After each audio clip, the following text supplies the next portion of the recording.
Dans cette vidéo, il est question de la cantate Herz und Mund und Leben de Jean-Sébastien Bach. Je t'explique l'essentiel sur l'œuvre et sur le compositeur. Jean-Sébastien Bach était un compositeur allemand de l'époque baroque dont l'importance est immense dans l'histoire de la musique. Son œuvre, Le clavier bien tempéré, est un recueil de préludes et de fugues dans les 24 tonalités majeures et mineures. Bach a composé ce cycle pour démontrer qu'il était possible de jouer dans toutes les tonalités sur un piano bien tempéré. Ce recueil a eu une influence durable sur la théorie musicale et le développement du piano. De nombreux compositeurs et musiciens célèbres s'en sont inspirés. Le bon tempérage est un accordage du piano dans lequel l'octave est divisée en 12 demi-tons légèrement inégaux. Avant l'époque de Bach, les instruments à clavier étaient souvent accordés de manière à ce que seules quelques tonalités sonnent harmonieusement.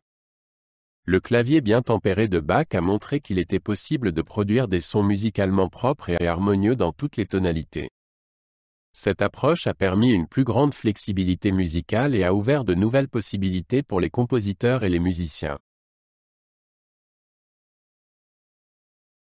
Le clavier bien tempéré se compose de deux parties, chacune contenant 24 préludes et fugues. Chaque partie commence par un prélude et une fugue en do majeur et se termine par un prélude et une fugue en si mineur. Cette structure était révolutionnaire, car elle passe systématiquement par toutes les tonalités. Les préludes et les fugues sont chacun coordonnés et présentent une grande variété de formes et de styles musicaux. Les pièces du clavier bien tempéré présentent différents défis techniques. Elles exigent des pianistes de la précision, une compréhension musicale et une bonne technique.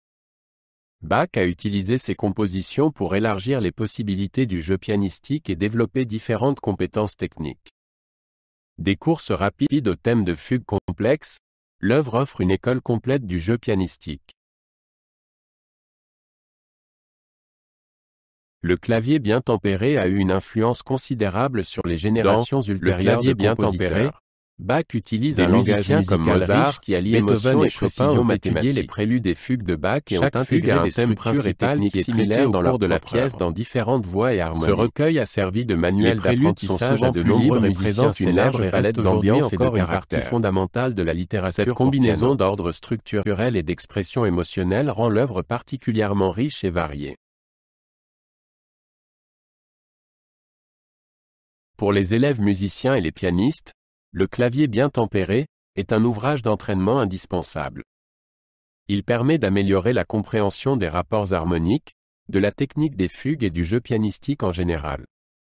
Les professeurs utilisent souvent certains préludes et fugues pour enseigner certains aspects techniques ou musicaux. L'œuvre est également un excellent exemple d'interprétation de la musique baroque sur le piano moderne. Outre son importance musicale et technique, le clavier bien tempéré a également un profond impact culturel. Il représente le sommet de la musique baroque pour piano et reflète les courants intellectuels et culturels de son époque. L'œuvre est souvent considérée comme une parabole musicale de l'ordre cosmique et de la créativité humaine. Elle a influencé non seulement la musique, mais aussi la philosophie et les arts visuels. Le clavier bien tempéré reste un élément central du répertoire pour piano classique et est joué dans le monde entier par des amateurs et des professionnels. Il illustre l'héritage de Bach en tant que maître de la musique qui a repoussé les limites de l'instrument.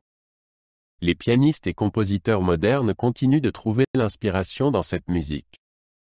Cette œuvre montre que la musique est un langage universel qui relie et inspire les gens à travers les siècles.